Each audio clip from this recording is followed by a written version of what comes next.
Ladies and gentlemen, may I have your attention, please? Our Honorable International Guest Lecture event is about to begin. I would like to remind all attendees to turn on the camera feature and use the virtual background that has been provided. Thank you very much for preparing yourself to join this event. Assalamualaikum warahmatullahi wabarakatuh. Greetings and salutation to each and every one of our esteemed visitors. We are honored to be gathered here today, and we extend our warmest regards and respect to everyone who is here, regardless of their backgrounds and real or religious beliefs.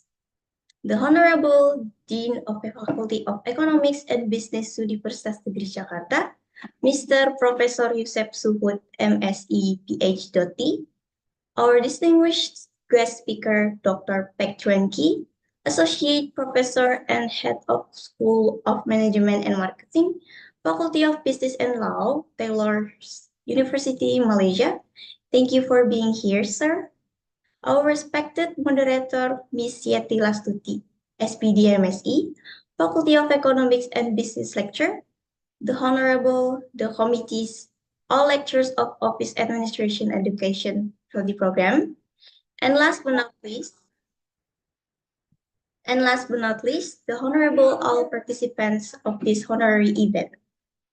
Ladies and gentlemen, welcome to the Future of Innovation, Applying Design Thinking in Real-World Scenarios. I'm Elisha Nanda Putri, and I feel honored to partake this event as the Master of Ceremony.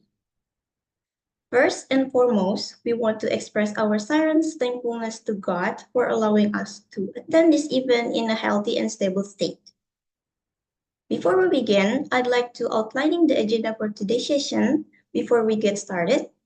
First is opening, second speech, third is the main agenda, lecture session, fourth, question and answer, and last, closing. For the first item is opening. Let's open our event by saying Hamdah Bismillah together. Bismillahirrahmanirrahim. Before we will move on to the next agenda, please allow me to invite our Honorable Dean of Faculty of Economics and Business, Universitas Negeri Jakarta, Mr. Professor Yusef Suhud, MSc PhD, to deliver the opening remarks. Prof. Yusef Suhud, the stage is yours. Hello, good morning, Elisha.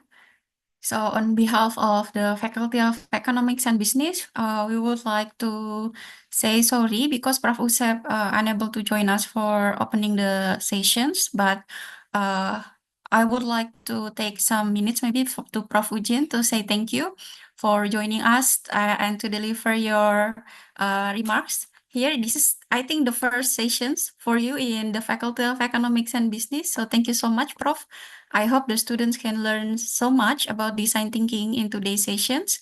And I would like to extend the gratitude to all the committees who already organizing. I think since few days ago, even weeks, for today's sessions. So thank you so much for everyone. And I hope all the students who join us around, I think we have around 350 participants today.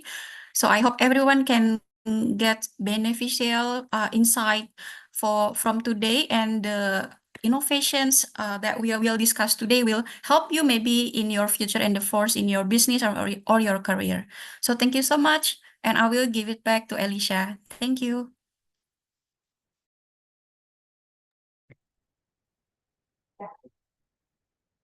Well, thank you, Ms. Edwina Maulida, for your warm welcome. The primary agenda for today's meeting will then be presented. Dr. Pek Chuan Ki, our special guest speaker, will share insightful information about the future of innovation, applying design thinking in real-world scenarios. We are now on the main agenda for today's session.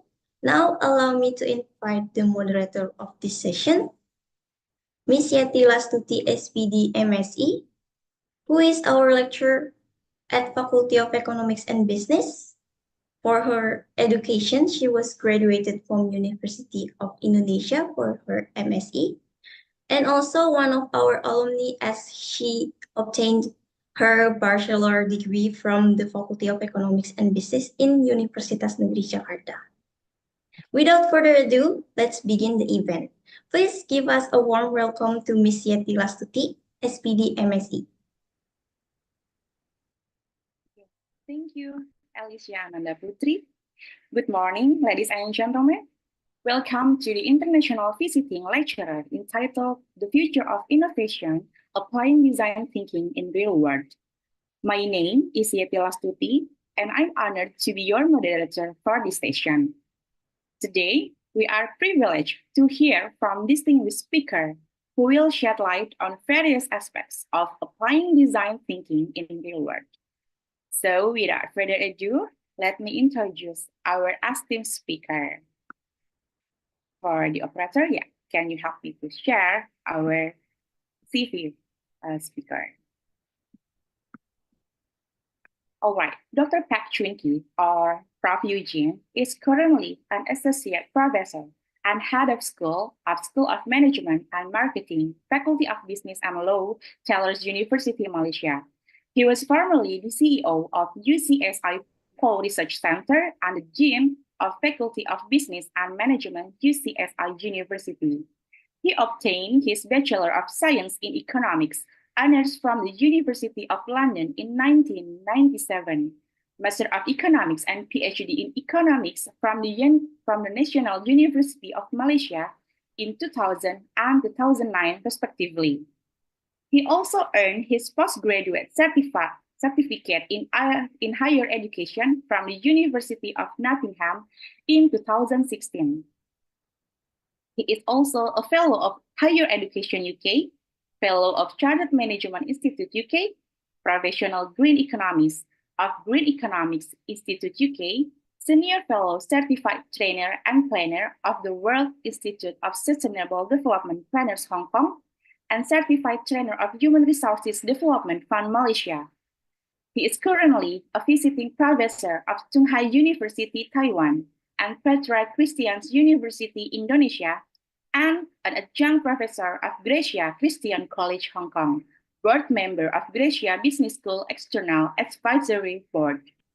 His main research interest is in green economics with the application of environmental valuation and sustainable development.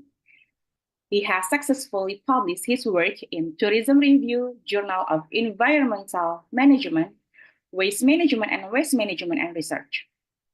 He held several research grants from both the private and public institutions. He also has appeared in TV programs and local dailies sharing his views on current issues. And that's all for our introduction of our speaker. Truly remarkable, isn't it? Now, without further ado, let's welcome our speaker. Hello, Prof. Eugene. Yeah, good morning, Yeti. Thank you so much. Morning, Kind Prof. introduction. It is a pleasure to have you with us today. How are you doing? I'm good. Thank you so much. So greetings to all of you from Kuala Lumpur, Malaysia. Okay, thank you, Prof. Eugene. So are you ready for present? Yeah, sure. Can I share my screen? Yeah, of course. All right, Prof. Eugene, time is yours. Okay, thank you. Can you see my screen? Yeah, already. Okay, right.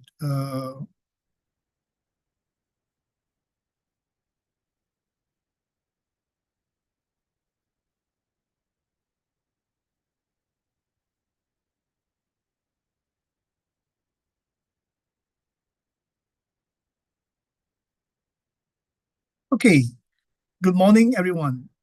It is my pleasure to be here with all of you this morning to share a little bit on design thinking. Thank you, Universitas Negeri Jakarta, for this invitation. And I hope that all of us will be able to learn from ourselves together in the next 1 hour or so. So today, what I'm going to share with all of us is design thinking for problem solving. The lecture outline will be that I will share very quickly on my journey with design thinking. And then what do we mean by empathy first? The very important soft skills that we must have when we talk about design thinking. Next, I will share with all of us what design thinking is, and I'll bring you through the entire process of design thinking using different design thinking tools to show you how design thinking can be practiced in actual scenario, world scenario. And then next, we will look into the processes, the tools, the application of design thinking. So this will be the lecture outline that I would like to share with all of us in the next 1 hour. About myself with design thinking. Now, I was first introduced to design thinking when I attended a workshop in University College of Dublin in Ireland way back in year 2015. After attending the workshop, I find that design thinking is extremely interesting and extremely useful in all forms of our work lives, and is applicable to everyone regardless of age. After which, I have started to facilitate design thinking workshops, seminars, and talks locally and internationally. Now, design thinking has taught me one very important thing, and that is empathy. So I'm taught to empathize, and in order to empathize, we will be able to learn more about what people need instead of what we think people need. So there is a big difference between what people need and what we think people need. So if we are able to empathize, we should be able to understand what people need more. And that will make us to be efficient and also effective. I would like to share a simple example as to why empathize is important and how it will help us to be efficient and be effective. Now, every now and then, we hear complaints from students about the system in a university. So if we react very quickly and we try to solve the problem using our own understanding, what we can achieve is we are able to solve the problem that we think it has been solved. So we think that it is efficient. But however, the same complaints come to us every year from different group of students. So what does this show? This shows that our solution, in fact, was not effective. Yes, you may think that what you have done is efficient, but to your users, they are not effective, and henceforth, the solutions have not helped to solve the problems. So henceforth, we are not able to be effective. Now, if we empathize, it simply means that we want to understand what people need and give the need to the people, to give the solutions to the needs to the people, then we are empathizing with them. So if we empathize with them, not only we are able to be efficient, we will also be able to be effective. So if we empathize, we understand what people want, henceforth we are able to give solutions which are effective, and also at the same time, solutions which are efficient. So this is the importance of empathy, and as to how empathy is linked to be efficient and be effective.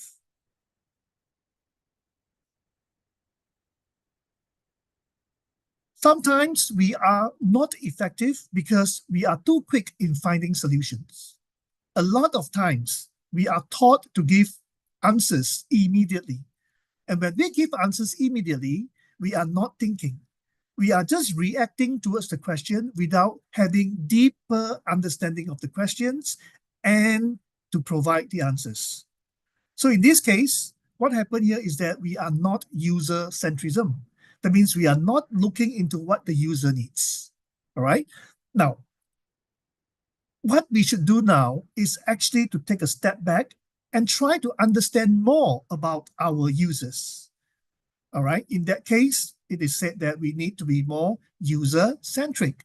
Now, being user-centric means we understand what the consumer wants and we give solutions towards their pain points. Henceforth, what do we need to do? I repeat myself. We take a step back, we try to understand them more, we empathize them, then only we come up with a solution, instead of giving solutions immediately without thinking deeper. Let me illustrate this with this example of 5 whys. 5 whys is very important because these 5 whys will ask you 5 questions in 5 levels.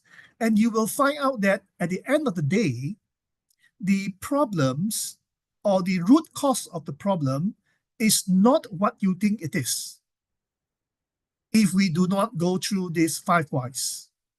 Now, 5 whys will help us to solve the root cause problem and not only the symptoms. Meaning that if we use these 5 whys, it will help us to drill into the questions in further detail so that we are able to understand the source of the problem. Now, let me show you an example.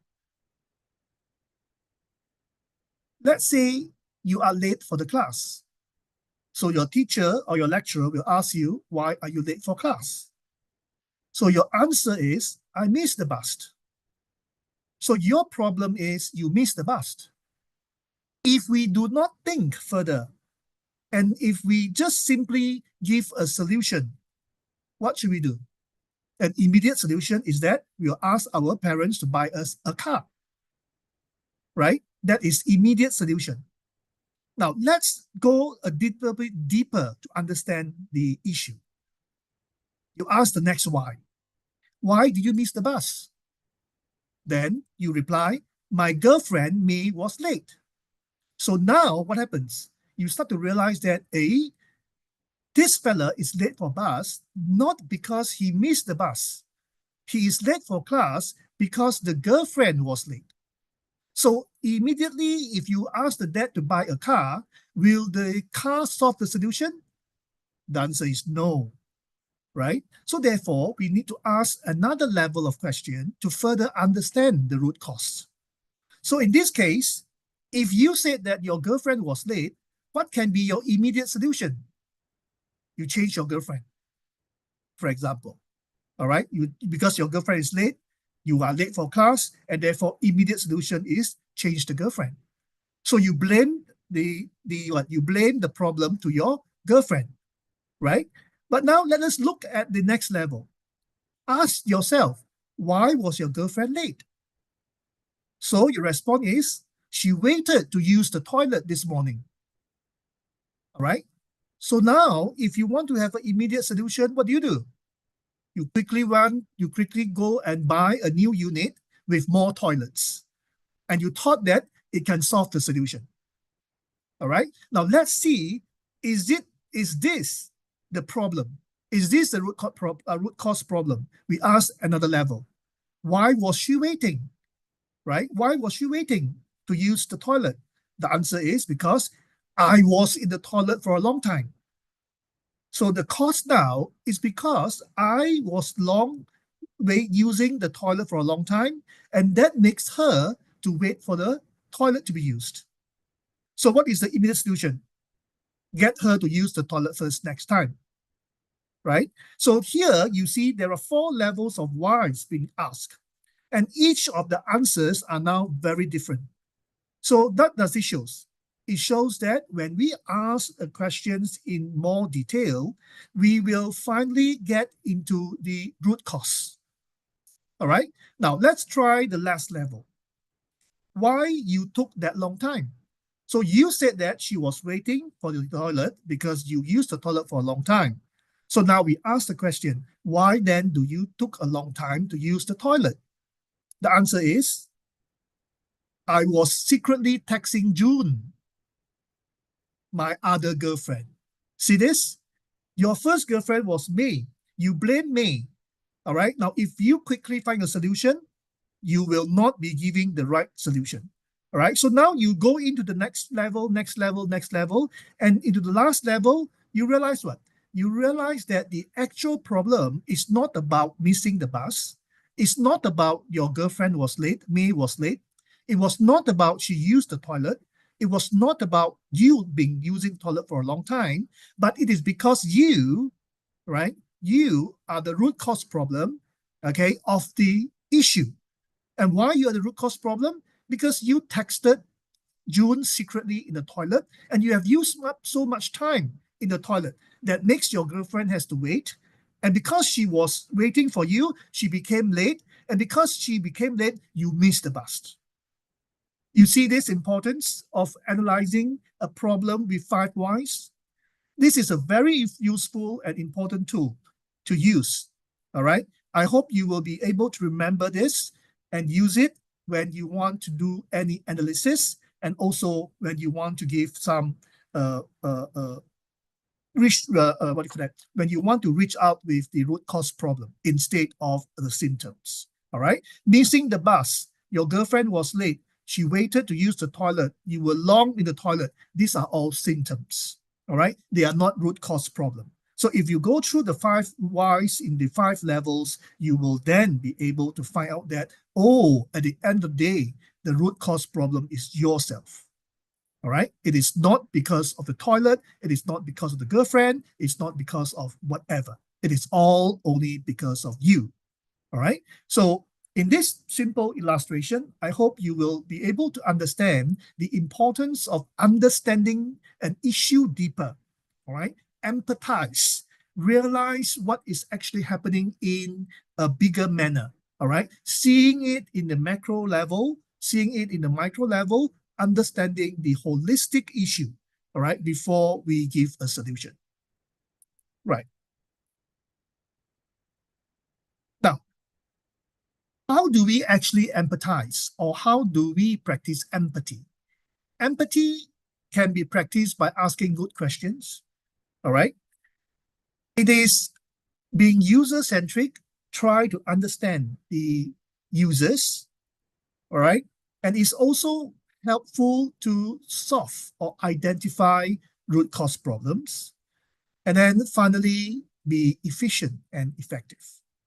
All right. So this sums up the reason why empathy is important. Now, empathy is a soft skill, but it is very hard to teach this soft skill. So sales students, I think you have to start looking into empathy, because once you can empathize, you find that you will be able to deal with many people happily without having any negative thoughts of people, because you know that everyone comes from different background, and therefore each and every one of us will behave differently.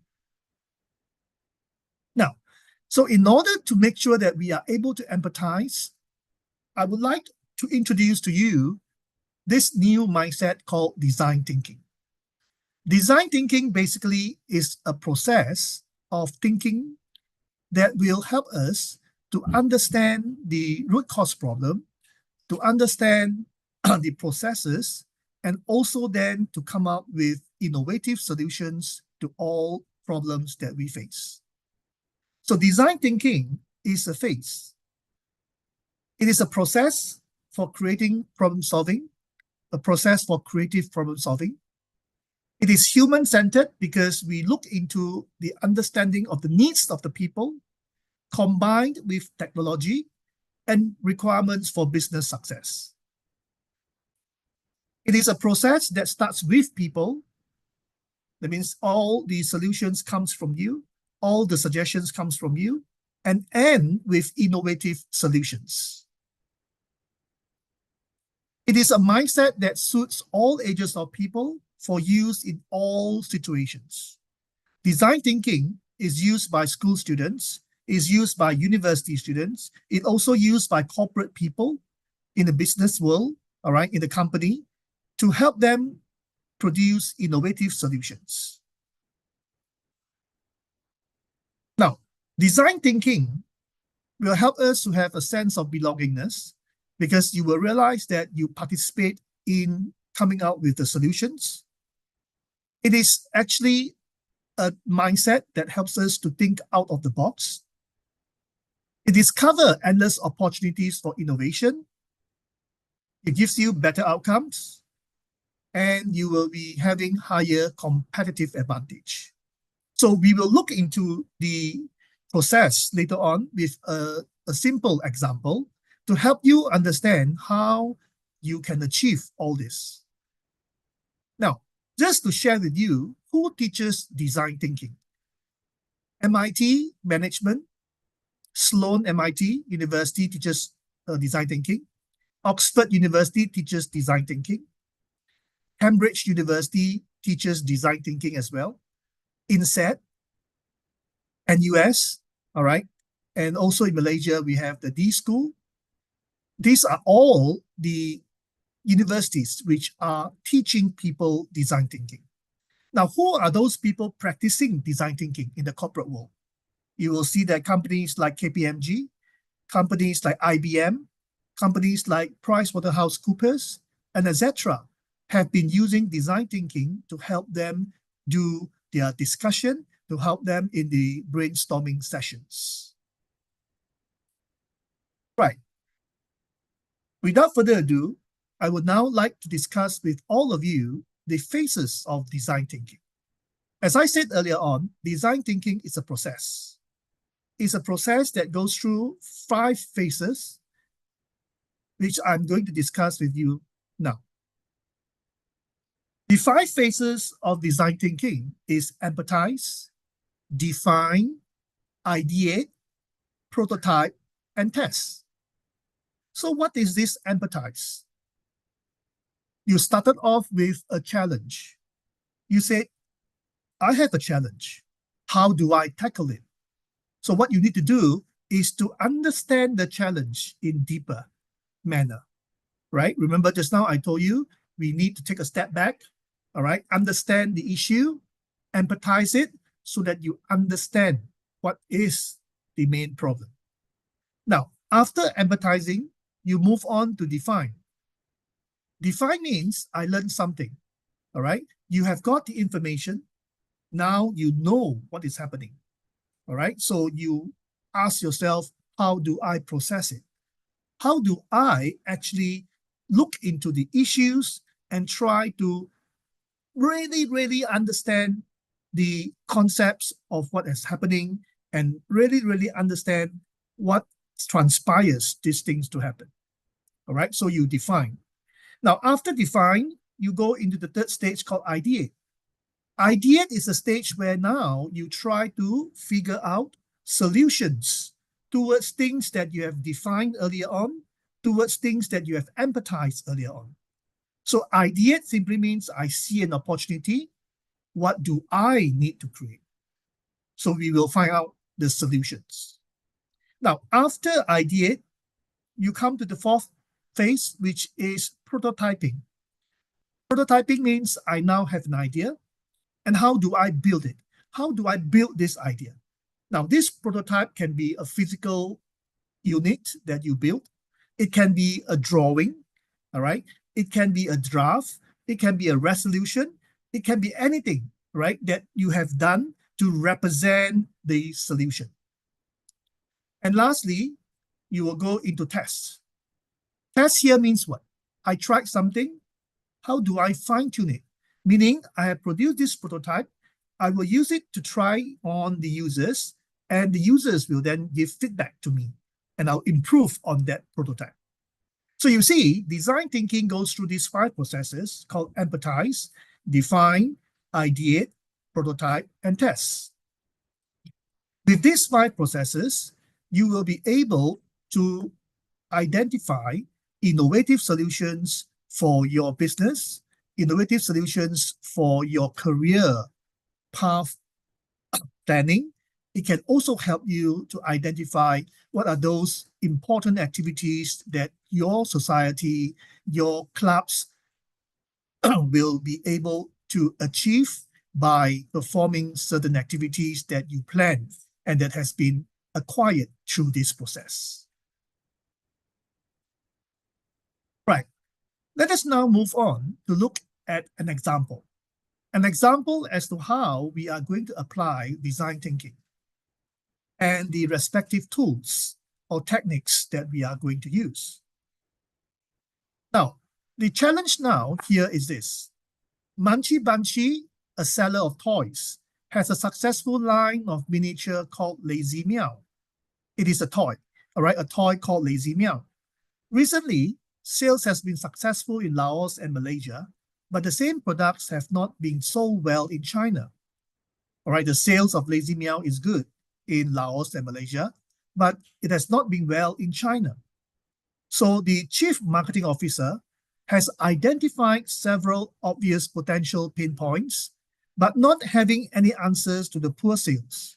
So now let us help him out to find out more. So now you know that this is the challenge of low sales of Lazy Meow in China. And what we're going to do now here is to use design thinking to help him come up with solutions which are innovative, all right, which are able to help him improve the poor sales in China. So the first process here is empathize. If you can still remember, empathize. Empathize means I have a challenge. Yeah, remember, I have a challenge. Now, what is your challenge? Your challenge is that Lazy Meow has low sales in China. So in order to empathize, what do we need to use? There are many tools that you can use, but the tool that I'm going to use today or to introduce to you is the empathy map. All right, this is an empathy map. An empathy map here tells us about what you observe in your surrounding. Yeah, what you observe in your surrounding. Right. You may see that, under your surrounding, you should be able to understand what people think and feel, what people see, what people hear, what people say and do, based on the item of Lazy Meow. So Lazy Meow is the toy that has a low sales in China. So we want to understand why this is so. So what we need to do is we start to try to understand all these things that I've just said, what people think, what people feel, what people hear, what people say, what people do, and what people see. All right. So what you can do is you understand these people from where? From the interviews that you can do on them. All right. You do interviews. So you do interviews. What do you see? You see that, you may hear that people say that Lazy Meow is cheap. All right. It's cute. And any others. All right. You just paste all the information onto this empathy map. All right. You can also see that and feel that the kids will like it. Yeah, kids will like this Lazy Meow. All right. And then you look into see. Some people say when I see Lazy Meow, it's ugly. All right. And then what do they say and do? People say that, oh, this Lazy Meow is good to become a birthday present. So what you do here is that in your empathy map, you paste down all your sticky notes. Yeah, all your sticky notes with all the information. And from there, you will be able to understand more about the feeling of the people. All right. So feeling of the people. Remember, some said that it is cheap. Some said that it is ugly. Some said that it is cute. It's good to buy as a birthday present. And then you go on to look into what are the pain points. The pain points here is one of them. People say that it is hard to find. It is hard to find. So if it's hard to find, how am I able to buy it? Right? That is the pain point. Now, you can also see the gains. The gains is what? The gains is people like it. People like the product. People like Lazy Meow. Now, so if people like Lazy Meow, then why is the sales low in China? That is the question. So now, with the first stage of empathize, you have come out with the empathy map, understanding the whole scenario of why Lazy Meow has a low sales in China. All right. Now, all these things, you can try it out after today's session. All right. I may not be able to do it practically with you, but in the future, if the university thinks that this is interesting, I can always go over to your university to run workshops for you. All right. Where we will be able to see and use it physically. All right. Now, so after empathize, what's next? After empathize, what's next? Define. Right. The next step is define. Define here talks about what? Define here, if you can still remember, it talks about I'm learning something. All right. I'm learning something. So what we are going to use here is the point of view problem statement tool, all right? So we have to look into what the user is looking for, all right? And what are the items or insights that you can get from the users. So who are the users? There are many of them, right? It can be the parents, it can be the kids, it can be, you know, anyone, consumers who are buying the product, etc. So let's say now we say that the parents is the user, all right? The parents, the user, we try to understand the needs of the parents. So why the parents needs this Lazy Meow? The answer can be because the parents wanted to buy a present for the kids. All right. Now, what is the insight? The insight is that the parents would like to buy an educational toy.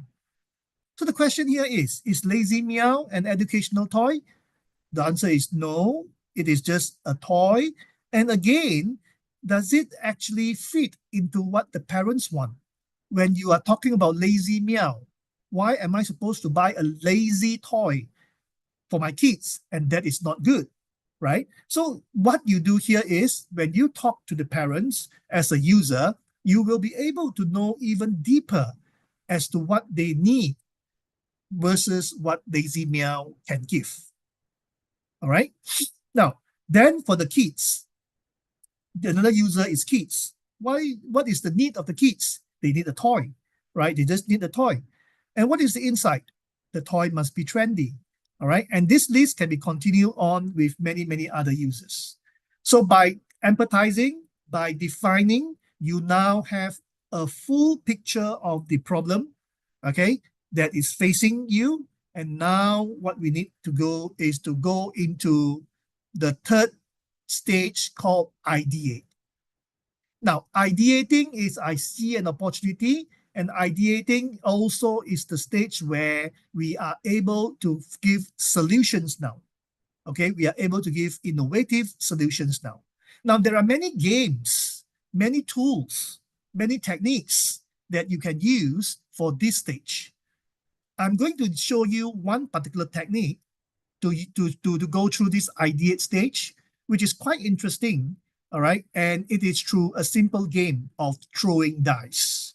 Yeah, throwing dice, D-I-C-E. Yeah, we throw the dice and then we look into how we can form words, all right? So what you need to know here is that this is one of the interesting tools that we can use. And this tool, we call it the three magical words. Yeah, 3 magical words. So how does it work? Very simple.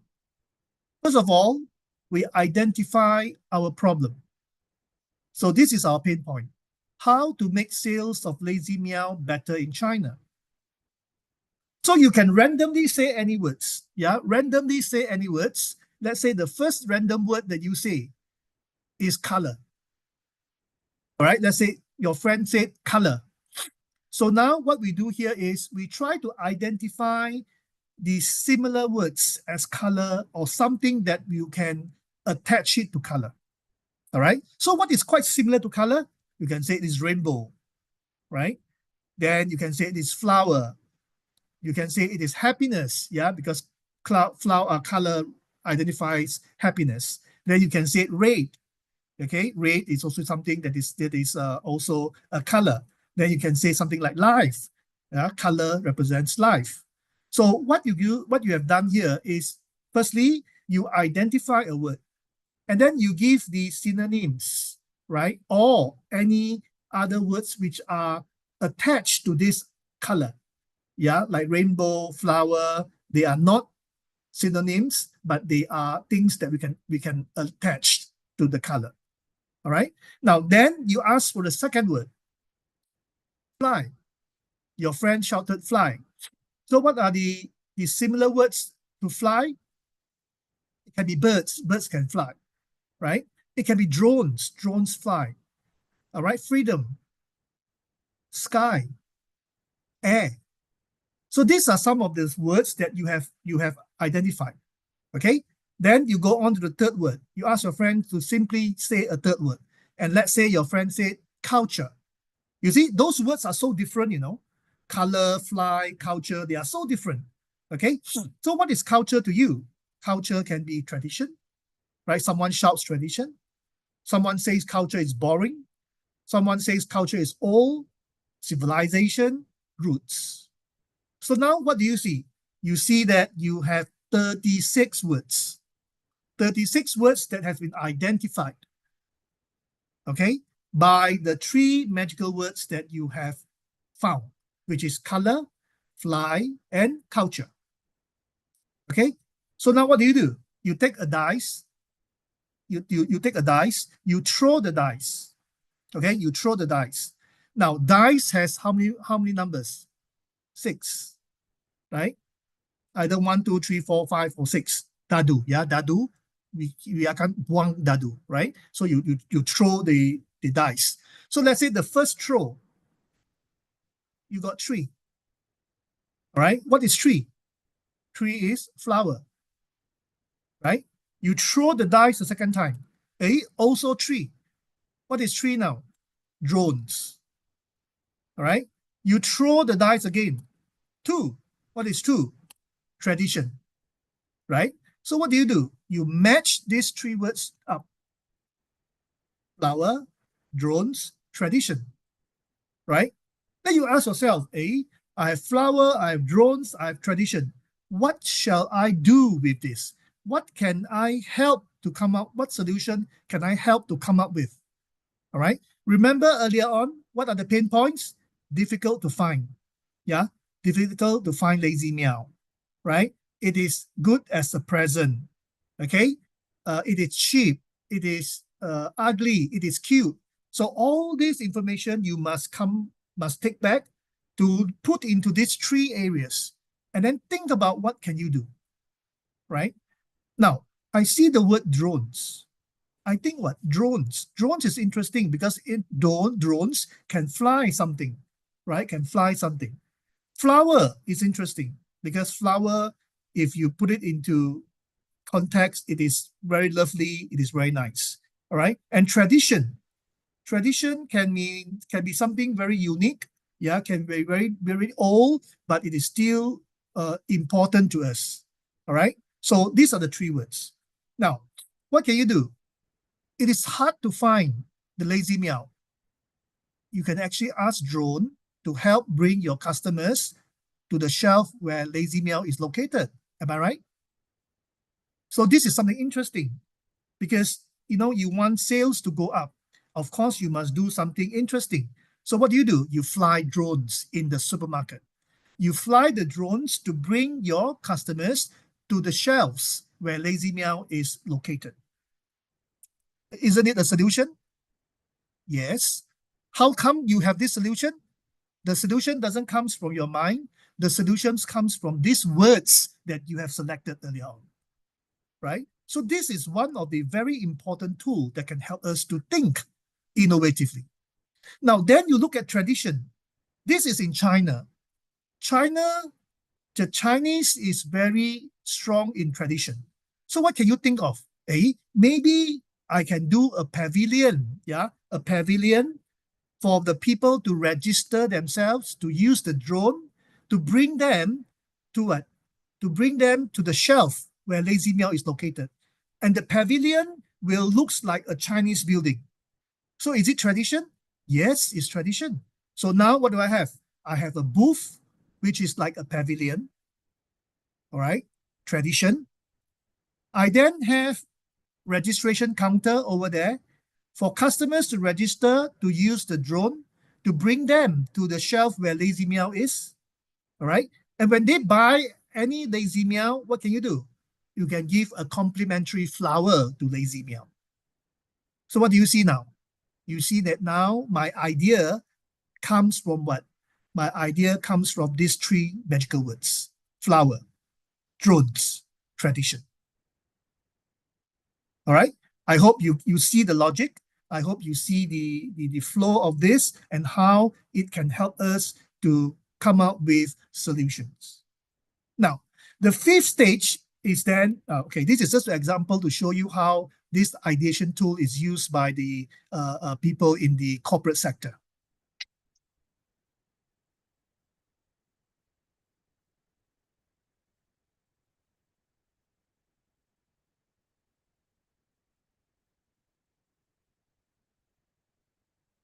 Okay, so what you can see here is we can actually use this in the corporate setting. All right, this is what we call as the 3 magical words. Now, prototype. After we have got these solutions, these ideas, the next step is to come up with the prototype to show your idea, right? So my idea can be a simple drawing. So what do you see? Entrance of the mall on the right-hand side, entrance of the mall. Once I enter the mall, what do I have? I have a pavilion. The pavilion looks like a Chinese building, so it is attached to tradition, right? Then the people can do registration, and then the drones can fly them. So the drones is under flying drones, and then bring the customer to Lazy Meow, right, where they display the rack. And everyone that buys this Lazy Meow, they will be given a Munchies limited edition flower, right? So now what do you see? You see that the whole idea that I have comes from where? Comes from the 3 words. I did not think earlier on. I do not know how it is, but now I can see something coming out very interestingly as a solution. All right. You can try later on with your friends, yeah, using other words, using other problems, and you will be surprised that you can come out with these solutions that you have never thought of. All right, you have never thought of how these solutions can actually be derived. Now, after prototyping, yeah, I will show you some examples as to how prototype can be something different. All right, they can also be buildings like what the girls here has done, right? This is actually the workshop I gave in Petra Christian University, yeah, in Surabaya. So the girls were saying that, you know, the campus has the problem of car park. So what do? They go through the empathize, define, ideate, then prototype. They built this prototype to show that, you know, the car park can be multi-layers. All right. At the same time, you see the green patches by the corner there. The green patches here can be trees or plants that they grow, yeah, to make the car park a green car park. So basically, you know, as I said, prototype can be many ways of making it. It can be a physical build up, all right, like what these girls have done, or it can be a draft, a sketch that, you know, I've shown you earlier on. Now, so when you have this prototype, what do you need to do? You need to do the testing, all right? You need to do the testing. You need to ask people around you or the users, yeah, what they like, what are the ideas that they have, what they dislike, all right, and what the questions that they ask.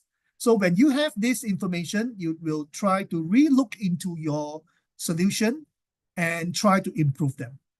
Okay, so end of the day, these are the phases of design thinking. All right, I repeat, empathize, define, ideate, prototype, test. So each level will have a different design thinking tool that will help you to think differently, that will help you to think creatively. All right, so I hope in these 30 minutes, you are able to at least understand a little bit about design thinking and how you can apply it. Now, it will be more interesting if we can make this design thinking workshops, all right, where you will actually try it out yourself and go through the phases, all right? Now, I'll show you a few examples of applications, when and how and why we can use design thinking. An example is that, you know, we use this for the business case. We try to use design thinking to help students crack business case, yeah, solutions. We also adopt design thinking into our understanding of UN SDGs. Design thinking helps students, societies for annual activities planning. Yeah, they plan what they want to do for next year. And it is interesting because all these things that they plan comes from the users. All right, it does not come from the lecturers, but it comes from the users. And I use this in my MBA classes. all right, using design thinking in MBA classes. And then, companies like QS ranking, this is QS Solutions. They also look into design thinking. And marketing team of universities. And that's it, right? So I think I would stop here. Yeah. I've taken about 45 minutes to explain to you what design thinking is. And I'll leave the rest of the time for questions and answers. Yeah, back to you, Yeti. Thank you so much. Thank you, Prof. Eugene, for this insightful presentation to deliver the materials of how design thinking can be beneficial for generating creative problem solution can be easily understood. Okay, now it's time to open the floor for questions from the audience. If you have a question, you can raise your hand or you can just type it into the chat on Zoom meeting.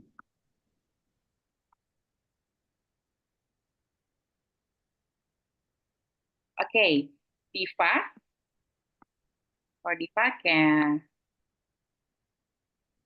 you can deliver your question. Okay. Thank you for the insightful presentation, Mr. Let me introduce myself. I'm Diva Diamantira Dinisa from Digital Office Administration Study Programs 2024.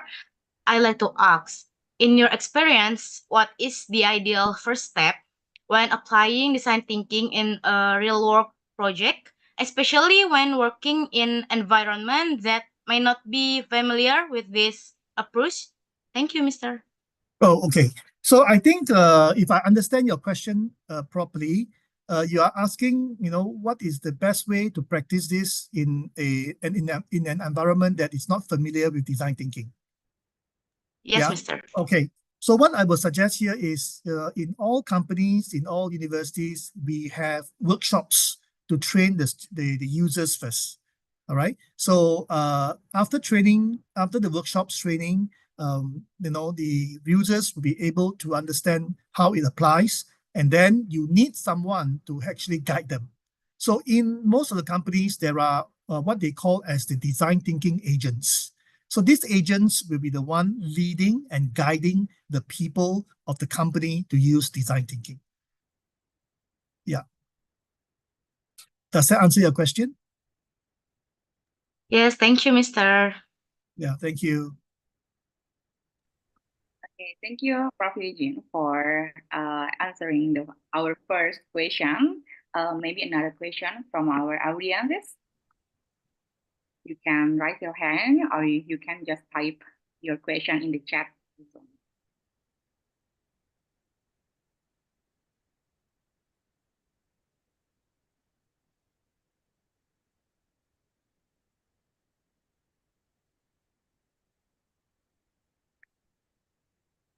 Any other question?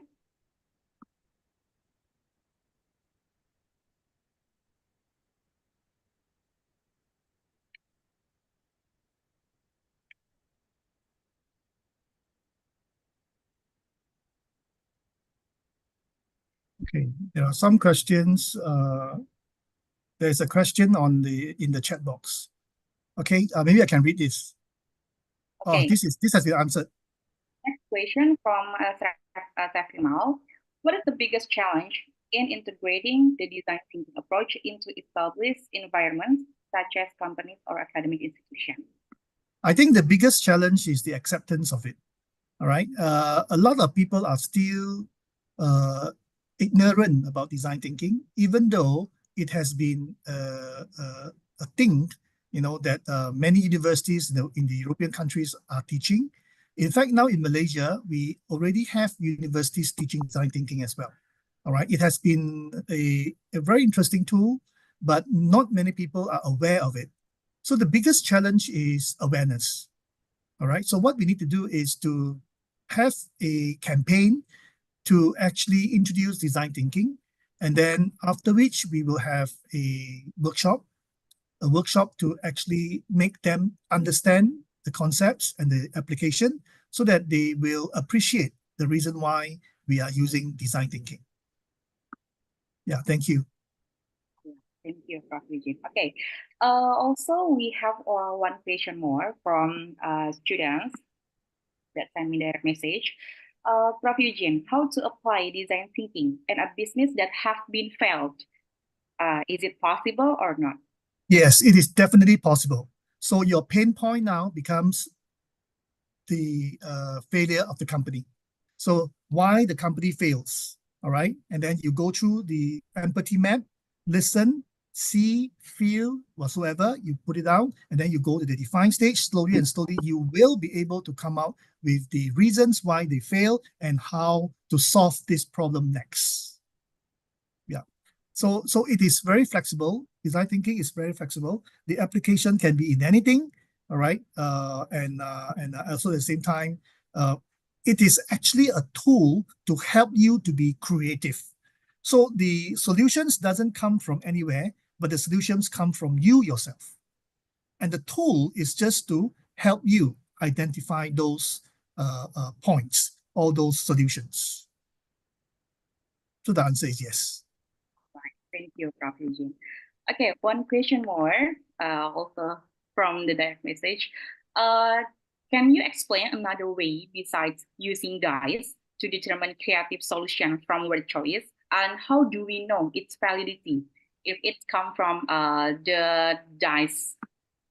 Okay, so basically the dice and all these things, we are just using it as a tool to help us identify the words, right? So what you can do is you don't only do it for once. Just now I was illustrating for only one group, all right? But what you can do is that you can do more groups, all right? And you will have different solutions. And from there, you will pick the best solution that you think it is possible to help you, all right? Okay. Okay, I think we also give the question from Shiva Amalia. How can the empathize first help in defining the right problem before seeking solution? How can the empathize phase help in defining the... Oh, okay. So you see, empathize, as I said, you have to look into better understanding, right, of an issue or a problem. So in order to understand the issue or the problem more, one of the tools that we can use is empathy map. So by using empathy map, we are able to understand the issues properly and henceforth being able to give solutions. Now remember, these solutions are solutions that the users need, not solutions that you think they need. All right. So yes, empathize or empathy will be able to help you identify, solutions. So it has to be done even before you have the solutions. Yeah. All right, thank you. Next question. How might artificial intelligence and other emerging technologies influence design thinking process in the coming years? This question from Natasha Chan. Yeah. Okay. You see, artificial AI and all these things, yes, it depends on how you want to do it. If you want to go through the design thinking stage, the processes, that means you as a human is going through all this to find the solutions. But if you think that, you want to use AI would definitely be able to give you answers as well. But remember, the answers that AI gives you may not be the answers that you yourself has experienced through the process to identify them. So that's the difference. One, AI is that you just type into ChatGPT, you get all the answers, all right? But you have no feeling. You don't have the sense of belongingness, all right? But if you use design thinking, it is a process where you do it together with your group of friends. You have the humane aspects of it. And that is the difference. Right. Nice going. And then for the next question from Nashua, how can we effectively use design thinking methods when we have a very short deadline? For example, if we only have a limited amount of time to complete a project, what strategies can we use to still get the most out of the design process? Okay. Now, design thinking have 5 stages. And I have forgotten to inform that we can actually do these 5 stages individually. We do not have to do all the 5 together every time. right? So if let's say you have a short deadline, the most important phase for you to use is ideation. All right, use ideation to come up with solutions quickly. All right, so that would be something that you can use to cut short the duration of the process. All right, by emphasizing on ideation. Okay. All right. Next question again, Prof. Eugene, from Wiwit Navitafari. How can design thinking help to address complex global issues such as climate change or social inequality? So again, these are your pain points, right? So same thing. You write out your pain points, okay? You understand the pain points properly. What are the problems of climate change, for example? What are the problems of social inequality, for example? So you gather all the information, but now, because this is a macro problem, of course, the people that you interview may be more, all right, and more widespread, okay? So from the information of these people, you come up with the definition of the problems, and then you come up with ideation with solutions. So it doesn't matter what problems we are looking at, okay? For as long as it is a problem, you write it out, the problem, okay? You understand the problem properly, go through the 5 phases, you will be able to come up with some solutions. All right? Okay, maybe for the final question, it is from a student that sent me a direct message. How to make a judgment whether it was a pain point or not? Can it be quantified using matrix or Likert? Oh, okay. Whether it is a pain point or not, it can be qualitatively measured, it can be quantitatively measured, right? So if let's say I tell you the food, okay, I'm looking at KFC, let's say for example, KFC chicken is too spicy. It's a pain point, right? It's a pain point. And then the spicy level of spicy is actually very subjective.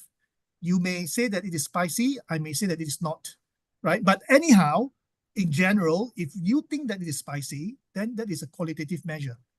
All right, it doesn't matter whether it is qualitative or quantitative in that context.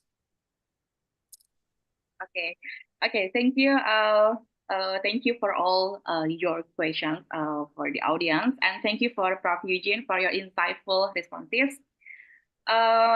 So this is our last Q&A, and thank you for audience for these engaging questions.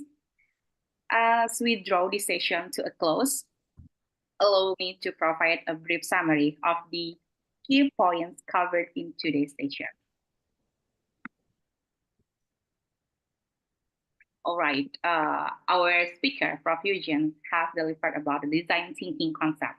Design thinking is about bridging the gap between what people need and what we think people need. It teaches us to empathize, be efficient, and be effective in our approach by focusing on understanding the root cause of problems rather than just treating symptoms. Design thinking equips us with a process for developing meaningful solutions. This approach ensures that the solutions we create address the real issues, leading to more impactful, beneficial, and sustainable outcomes. So we have 5 stages or 5 phases of design thinking. It is emphasize, define, ideate, prototype, and test. By following these phases or this stage, design thinking empowers us to develop solutions that are empathic, efficient, and effective, creating meaningful change and solving problems at their root of issues. So last, I would like to extend my gratitude to our esteemed speakers, Prof. Eugene, for sharing your expertise and insight with us today. Yeah, I hope the students have learned something and it is not too boring for them. No, it was fun presentation, and I appreciate all for the audiences who have a lot of questions. Now, I will hand over the reins back to our Master of Ceremonies, Alicia Ananda Putri, to guide us through the rest of our program. Alicia, over to you.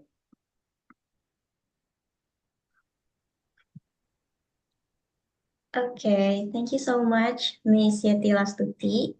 Okay, ladies and gentlemen, we finally come to the end of this honorary session.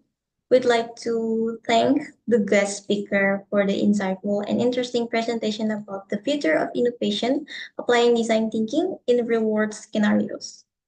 We also thank to the moderator and committees who have organized this wonderful event. Everyone, let's take a moment to express our gratitude to our fantastic guest speaker. Your insights were truly enlightening, and we appreciate you being here, sir. Thank you so much. A round of applause, a round of applause to show our thanks. Ladies and gentlemen, don't forget to confirm your participation by filling the attendance form to get the certificate to your email. Okay, that's the wrap up of this event. Let's close our event by saying Hamdalah together. Alhamdulillahirabbil alamin. I'm Elisha Nanda Putri, serving as the Master of Ceremony. If I have made mistake or caused offense during this event, I certainly ask for your forgiveness. See you on the next event. Wassalamualaikum warahmatullahi wabarakatuh. Waalaikumsalam warahmatullahi wabarakatuh. Thank you so much, Prof. Eugene. Thank you. Bye-bye. Yeah, thank you. Thank you, Bu Yeti, and all the participants. And also thank you, Elisha and committee. All right. Sorry for the interruption.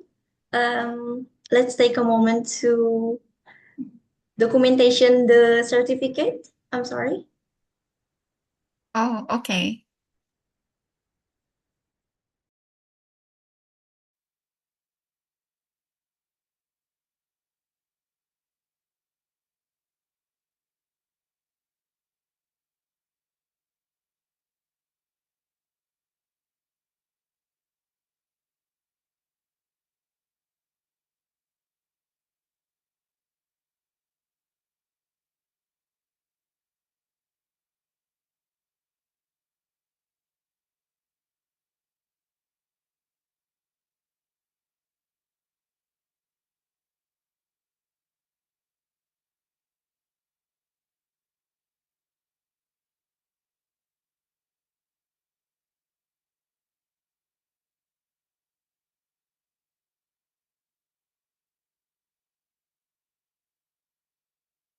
I'm sorry, Miss Yeti.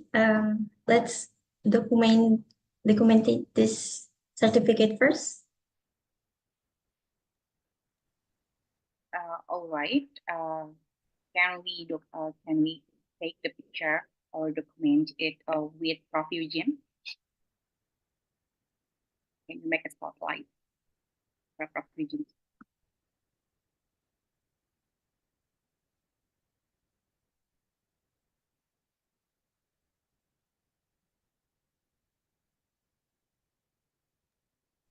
I think Prof. Eugene is not here. He already left. Sorry. Maybe I will give the certificate letter to him directly. Okay. You may close the session, I think. Thank you so much.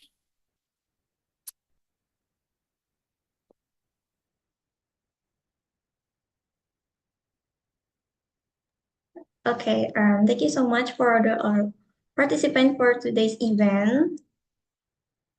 See you for the next event. Wassalamualaikum warahmatullahi wabarakatuh. Waalaikumsalam warahmatullahi wabarakatuh. Thank you ya, Bu Yeti, Elisha. Most welcome. Oke, boleh meninggalkan Zoom ya. Okay, thank you everyone. Terima kasih semuanya.